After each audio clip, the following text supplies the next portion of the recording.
खुशामदीद नाजरीन, आप देख रहे हैं हिंदुस्तान डेली के लिए मुंबई से ब्यूरो रिपोर्ट। नाजरीन, गुरुवार का दिन धामना वासियों के लिए काला दिन साबित हुआ। नागपुर अमरावती हाईवे से सटे धामना लिंगा गांव समीप नेरी मानकर क्षेत्र के हिंगना पुलिस स्टेशन अंतर्गत बारूद बनाने वाली कंपनी चामुंडी एक्सप्लोजिव के पैकिंग यूनिट में जोरदार ब्लास्ट होने से 6 लोगों की मौत हो गई है। ब्लास्ट की ताकत इतनी भयानक थी कि मरने वालों के शरीर के चीथड़े उड़ गए।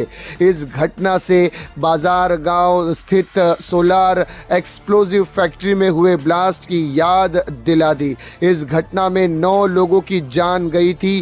कंपनी में पटाखे का बारूद बनाने का काम किया जाता था। इस कंपनी में धमाका गांव की ही अधिकांश लोग काम करते थे। गुरुवार दोपहर करीब 1 बजे के आसपास पैकिंग यूनिट में एक जोरदार धमाका हुआ। इस धमाके से यूनिट के परखच्चे उड़ गए।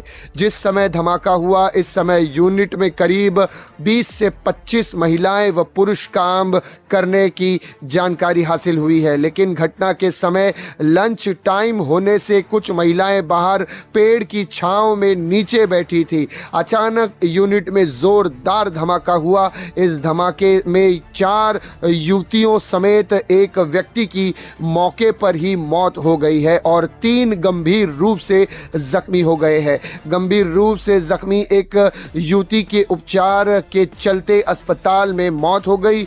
घायलों की हालात भी नाजुक बताई जा रही है। जिन लोगों की मौत हो गई उन लोगों में मोनाली अलोने, प्राची फलके, प्रांजलि मोदरे, शीतल चटप, वैशाली क्षीरसागर, पन्ना लाल बेंदेवार, ये 6 लोग शामिल हैं जिन लोगों की मौके पर ही मौत हो गई थी। और बताया ये जा रहा है कि नाजरीन इनके जिस्म के बिल्कुल चीथड़े उड़ कर रह गए थे। ब्लास्ट इतना ज़ोरदार था कि कमरे के बाहर 50 फीट तक दरवाजे, खिड़कियां और अन्य सामान जलता हुआ बाहर फेंका नजर आया। कंपनी को लगकर ही धामन गांव में इस धमाके से गांव के लोगों के घरों के दरवाजे तथा खिड़कियां तक दहल उठी। इतनी बड़ी कंपनी जहां पर करोड़ों रुपए का माल बनता है वहां पर कोई भी इमरजेंसी सुविधा उपलब्ध नहीं होना आश्चर्य की बात है। घटना के समय कंपनी में ना तो मैनेजर और ना ही सुपरवाइजर मौजूद था।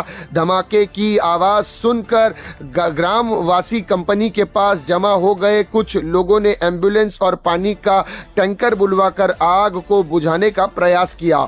घटना के 1 घंटे बाद एम्बुलेंस मौके पर पहुंची। इससे पूर्व ही गांव के लोगों ने ही घायलों को अस्पताल पहुंचाने की व्यवस्था की। विधायक अनिल देशमुख को सूचना मिलने पर वे तुरंत पहुंचे, मात्र कंपनी का कोई भी जिम्मेदार व्यक्ति वहां पर मौजूद नहीं था। लेकिन नाज़रीन, इस हादसे ने बहुत सारी यादों को ताज़ा कर दिया है और बहुत सारे घाव को कुरेद दिया है और कुछ नए घाव भी देकर यह हादसा गया है, जहां पर 6 लोगों की मौत हुई है और इतनी दर्दनाक मौत हुई है कि इनके जिस्म के छोटे छोटे टुकड़े नजर आने लगे थे। और आप एक हमारे थंबनेल्स में भी देख सकते हैं जिसमें एक तस्वीर में दिखाया जा रहा है कि एक टेबल पर युवती के शव के कुछ टुकड़े पड़े हैं, जिन्हें थोड़ा सा हमने ब्लर करके दिखाने की कोशिश की है। नाज़रीन, फिलहाल ये हादसा इतना ज़बरदस्त था कि पूरे गाँव में के लोगों के दिल दहल चुके हैं और वो डर और खौफ के माहौल में जी रहे हैं। न जाने कब ऐसा दूसरा धमाका हो और या ऐसी कोई दूसरी घटना हो, इसको लेकर पूरे गांव के लोग चिंतित हैं और जिन लोगों की मौत हुई है उनके घर में सोग का और मातम का माहौल है। नाज़रीन, इसी तरह की खबरों के लिए हमारे चैनल को सब्सक्राइब करें। मैं सिराज शेख हिंदुस्तान डेली से फिर मिलूंगा किसी अगली खबर के साथ। तब तक के लिए जय हिंद।